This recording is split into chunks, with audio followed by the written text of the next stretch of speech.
Hello guys, welcome to the channel English by heart and my name is Tarun Swami. और मैं आपके लिए लेकर आया हूँ गाइस वोकैबलरी, वो भी कहानियों के माध्यम से, बिना लिखे। जी हाँ, यहाँ पर हम याद करते हैं वोकैबलरी कहानियों के माध्यम से गाइस। और जितने भी आज हमारे साथ पोस्टुलेंट्स जुड़े हैं, postulants, I hope everybody knows what postulants means.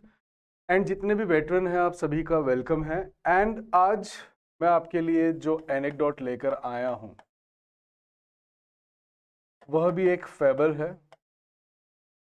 And जो मॉरल है उसका, वह गीता, भगवत गीता के अंदर भी कहा गया है that what ever happens for good, right. So what ever happens for good, fine. कि जो भी होता है वह अच्छे के लिए होता है। And as I have told you earlier as well that I am under the weather. What is to be under the weather? Under the weather का मतलब होता है to get ill when you are sick, right? And as I've told you, I got conjunctivitis. In that, your eyes get sticky, red, right? So that's why I will not make that long video of story. Like, I'll try to sum it up because I do not want to go on French leave, or I didn't want to go on French leave. What is French leave? A leave which is taken without information, that is known as French leave, right? Though I have told you that I am under the weather, but I didn't want to take French leave. So that's why I thought that okay, let's tell a story, but I'll try to tell you a short story. And ये जो कहानी है, यह है एक Chinese farmer की कहानी। Actually होता क्या है कि यह जो कहानी है, यह एक चाइना के एक बहुत बड़े किंगडम की कहानी है, जिसको अपन कह सकते हैं फिफ्डम। फिफ्डम गाइस आपको सिर्फ याद कराने के लिए है दैट इट इज जागीर, है ना। वैसे फिफ्डम का मतलब होता है जागीर, बट हमें याद होना चाहिए, राइट। जो पुराने वेटरन स्टूडेंट्स है, आपको मैंने बहुत बार बोल दिया है, तो you must have by hearted that word, ये आपके एनग्रेव हो चुका होगा। और जो आज पोस्टुलेंट्स हैं, आपको बता दूं, it's a very good word, it is use for Jagir, fine. तो यह कहानी है चाइनीज फिफ्डम की। जो वहाँ का राजा है, वह वहाँ के एक जो है क्लर्जी मैन होते हैं, नॉट चाइनीज फार्मर, सॉरी, एक क्लर्जी मैन हमने देखा ही है गाइस। क्लर्जी मैन, ये आपको वर्ड याद करना था, इसलिए मेरे को फार्मर से चेंज करना पड़ा, that is clergy man. So clergyman is what? That is a priest, right? He was quite eminent in the village. He was quite eminent. वो काफी eminent थे विलेज के अंदर, क्योंकि उनका हमेशा एक जार्गन रहता था। जार्गन क्या होता है गाइस? जो हमारा तकिया कलाम होता है उसको हम कहते हैं जार्गन, जो कि आप अधिकतर यूज में लेते हो। तो जो यह क्लर्जीमैन थे, इनका भी एक जार्गन था। वो कुछ भी होता था तो हमेशा कहते थे कि जो हुआ वो अच्छा हुआ, what ever happens it happens for good, right. वो हमेशा यही कहा करते थे, उनका एक जार्गन था। तो लोग जो थे वो बहुत बार उनका मॉक भी उड़ाते थे, राइट। वह उनका तीर उड़ाते थे, वो उनका जिब उड़ाते थे, वह उनका कॉर्न उड़ाते थे, राइट। सो यह सारे वर्ड्स हम याद कर चुके हैं, दैट मीन्स किसी का मजाक उड़ाना, राइट। सो अब वह सब उनका मजाक भी उड़ाते थे, प्लस वह कहते भी थे कि ये अजीब आदमी है कि हर बात पे कहता है कि यह जो हुआ वो अच्छा हुआ। अब एक दिन क्या होता है कि जो पंडित जी थे, उनके पास एक घोड़े होते हैं, है ना, एक घोड़ा होता है, सॉरी। तो जो घोड़ा होता है वह एक दिन वहां से उनके अपने स्टेबल में से, स्टेबल क्या होता है? जहां पर घोड़ा रहता है, फाइन, उसको हम कहते हैं स्टेबल। एंड जो घोड़े का बच्चा होता है, वो भी आपको बता दूंगा गाइस, जो घोड़े का बच्चा होता है उसको हम कहते हैं या तो कोल्ड, और it is better, that is pole, fine. तो जो कोल्ड है, एंड जहां पर जो घोड़े की पीठ पर जो कोई व्यक्ति बैठता है उसको हम कहते हैं इक्वेस्ट्रियन। तो जो पंडित जी थे, ही वॉज एन एक्वेस्ट्रियन, और उनके बेटे को भी घुड़सवारी का शौक था। He was also a jockey. Jockey कौन होता है guys? Jockey is a very good word. यह आपको डीजे, आरजे, वीजे, राइट, ये सारे कौन होते हैं? Jockeys, right. सो जॉकी जो होता है, जो किसी चीज का संचालन करता है, जो घोड़े को चलाता है, उसको भी हम जॉकी कहते हैं। सो जो उनका बेटा था वह जॉकी था। एंड जो पंडित जी थे वो खुद भी, ही वॉज एन एक्वेस्ट्रियन। एक्वेस्ट्रियन कौन होता है गाइस? जो घोड़े की पीठ पर बैठता है, उसको हम ये कहते हैं। वन वर्ड सब्स्टिट्यूशन है, बहुत सारे एग्जाम्स में पूछा गया है, फाइन। एंड जैसे मैंने आपको बताया है कि घोड़े के बच्चे को हम क्या कहते हैं, यह एक एग्जाम में पूछा गया है कि रैबिट के बच्चे को क्या कहते हैं गाइस? ये आपको मुझे कमेंट करके बताना। और ये एसएससी में पूछा गया है, that what do we call the kids of rabbit. Fine, ये आपको मुझे कमेंट करके बताना है। तो अब होता क्या है, जो यह पंडित जी होते हैं उनका जो घोड़ा है वह अपने स्टेबल से एब्सकॉन्ड हो जाता है। एब्सकॉन्ड हो जाता है मतलब फरार। Abscond is a very good word. Flee होता है किसी से बचकर भागना, एब्सकॉन्ड होता है वैसे फरार हो जाना। एंड जब आप किसी को अपने साथ लेके भागते हो that is known as elope. ये हम पहले भी देख चुके हैं, आपको वापस बता दूं तो that is known as elope. और अगर आप किसी को मर्डर करके भाग रहे हो that is known as अमक।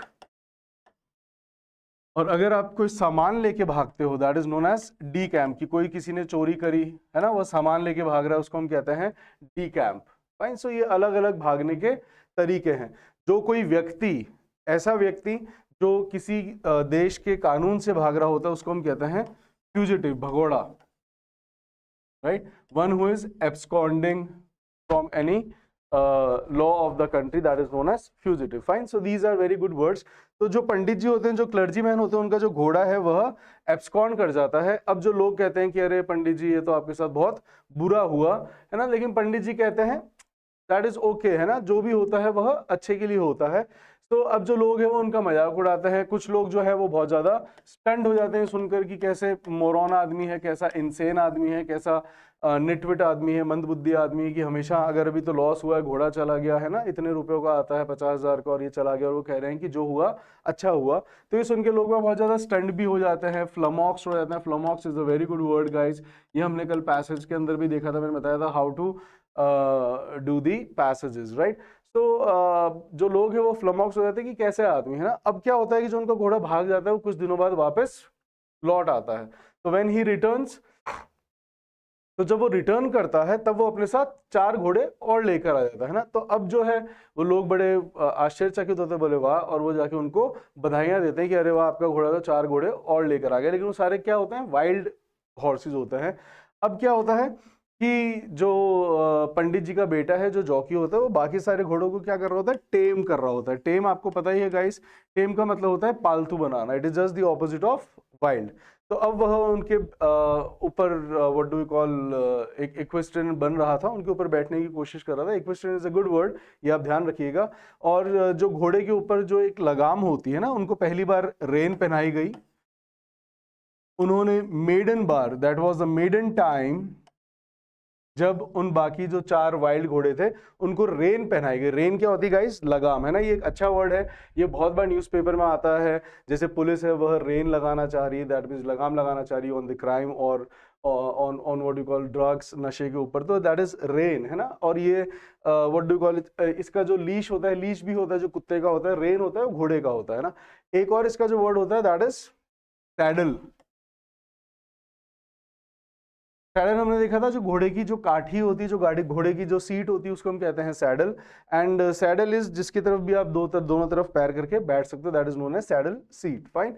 And horse trading हमने कल वर्ड देखा था न्यूज़पेपर के अंदर, घोड़े से संबंधित, that is to buy and sell the MLAs and MPs, that is known as horse trading. Fine. चलिए, एक फ्रेज भी होता है to eat like horse, that means to eat too much, that is to eat like horse. Fine, चलते हैं अपन आगे। अब क्या होता है कि जब वह उनका जो पुत्र होता है क्लर्जी मैन का, पादरी का, जो चाइनीज पादरी होते हैं उनके, जब वह क्या कहते हैं, जो बेटा उनको ट्रेन कर रहा होता है, when he was breaking in the horses.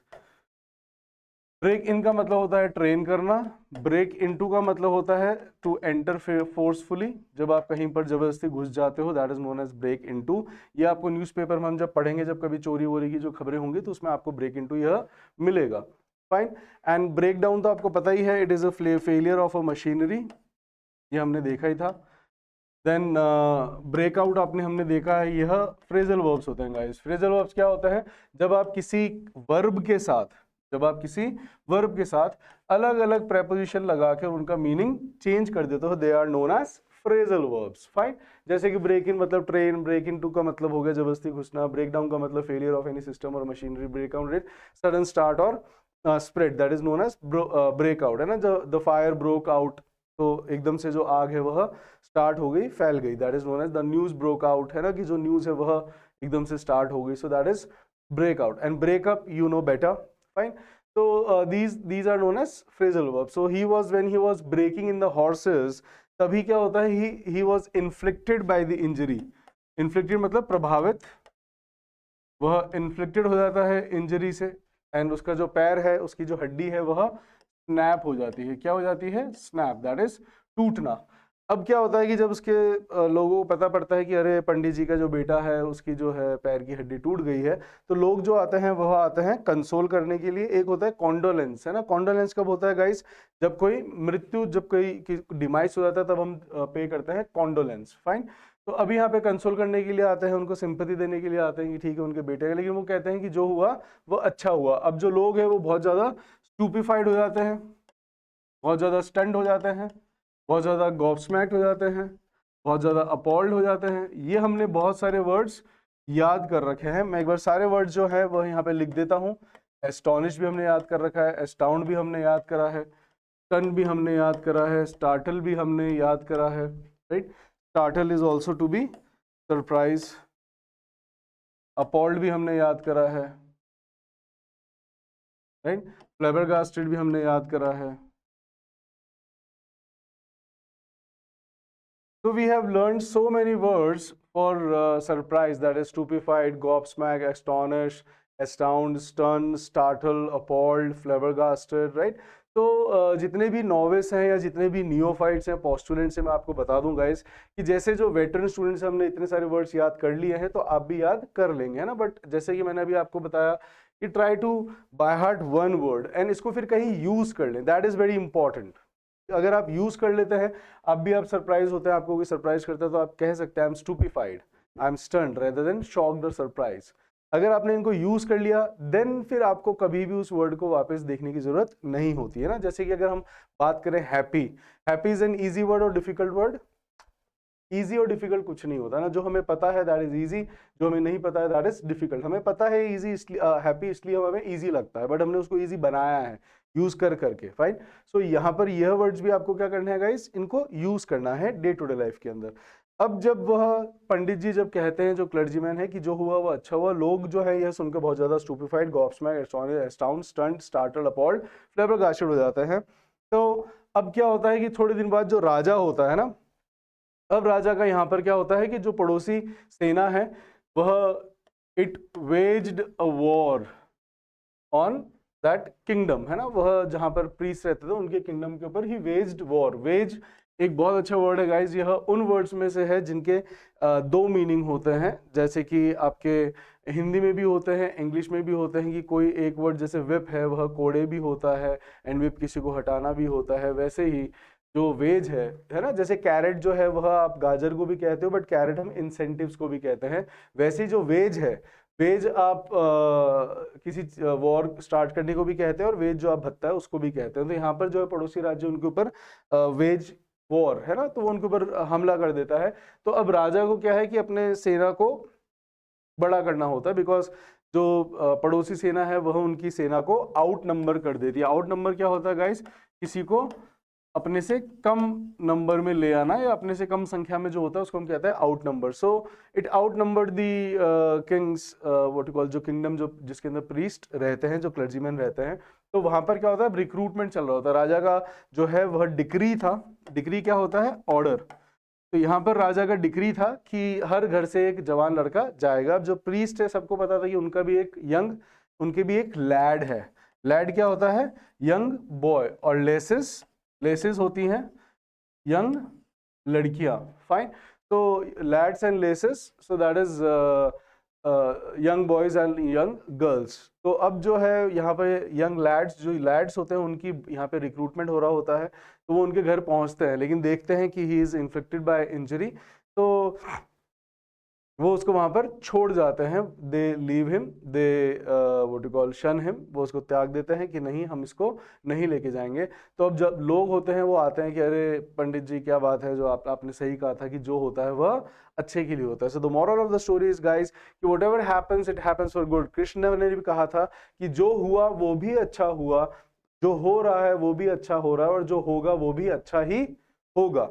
So with that message, I would like to bid adieu to you people, and जितने भी postulants हैं आपको बता दूं guys कि आपको dodges कैसे बनाने होते हैं. Just keep your phone aside now and kindly reiterate the story. And when you reiterate the story, all the vocabulary will also come to your mind and you would be able to write it. And kindly do write it. जो बच्चे लिखेंगे they will be benefited, और जो नहीं लिख रहे हैं, so I cannot help you in that, right? So see you in the next video. Till then, take care. Bye bye.